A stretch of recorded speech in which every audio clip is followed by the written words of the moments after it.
Well, Ms. Ullman, it's so wonderful to be here with you. Thank you. And you know, last night you invited me to your living room at the Oslo, and I've provided you a garden today so that we can continue our chat.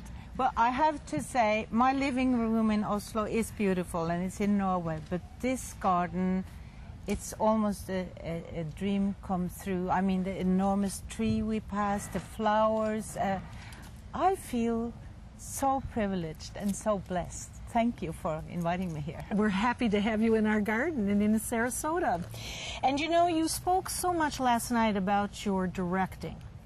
And how do you feel about transferring your vast film experience now to a director?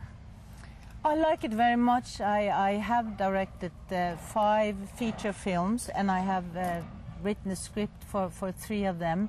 And for me, it is even more important because I can sit on the other side of the camera and I can allow other people to bloom and to grow and to show every kind of artistic experience they have. And I can just be there and water them and let them be. I don't have to be in front of the camera and think, oh, do I look, you know, young enough or pretty enough or whatever. I can just be me. So when you said that you go from instinct as an actress, and I assume then you're going to go from instinct as a director for your actors. Yes, because my instinct, I don't know maybe the right word for it in English. Instinct, that is me. I mean, you have a very wonderful writer. You have a very wonderful writer in the United States, E.M. Forster, and he said the most important thing in life is to connect. And to connect, maybe it's your instinct or whatever it is, but it is what is deepest within you. You know, when I look at you and I see you listen and you smile back, then I want to say more. And then when you talk and the same happens to me, we connect, and maybe it's instinct or whatever, but it is us communicating. So you think there's hope for this poor thespian someday? Do you think you would be in TV and have this program if you weren't good at it? That's what they recognize.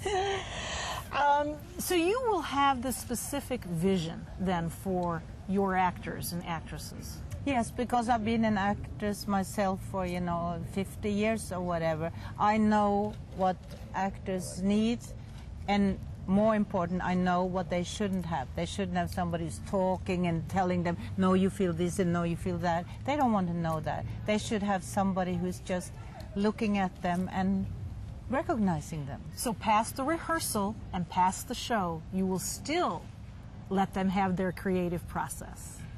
Actresses and actors are so creative, and I didn't really understand that before I became a director myself, because I was always a little ashamed of being an actress in this world of ours. Why would you be an actor? But now, when I'm on the other side, I feel, are we creative, we actors? You know, we refurnish to you what other people are.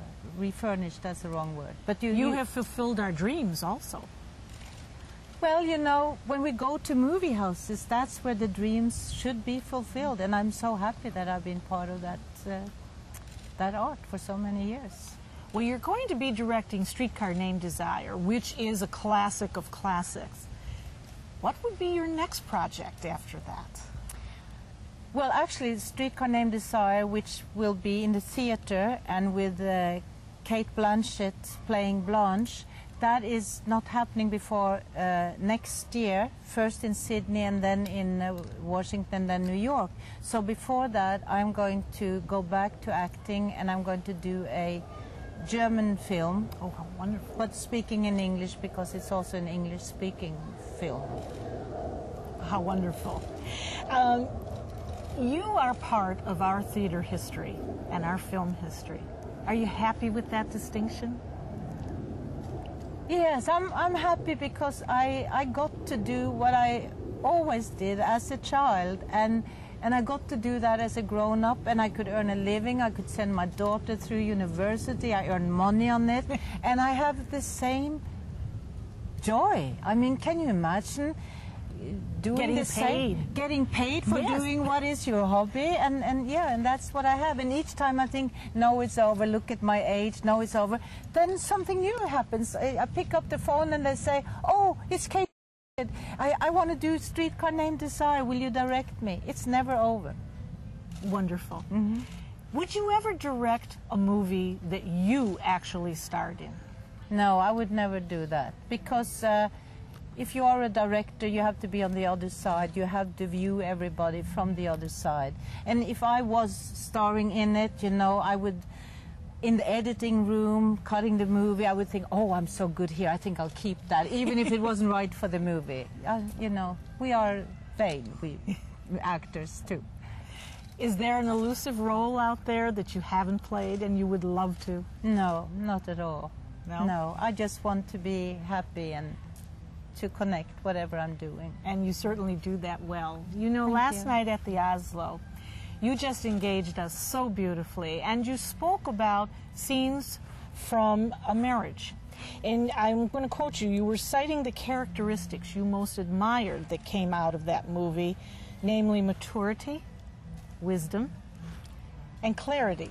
Now, we know that ultimately your character came to possess those. Did you?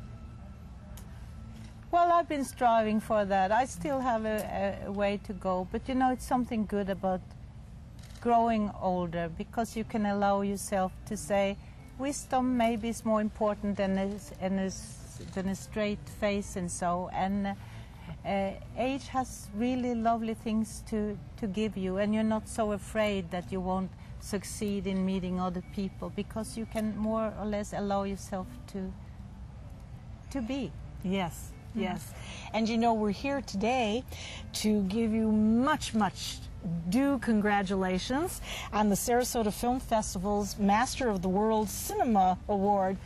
But more importantly, from the woman's point of view, there are so many of us that want to thank you for being such a wonderful role model and an icon to us. Thank you so very much, Miss Ullman. Thank you. I was happy to be here with you. Thank you. Thank you.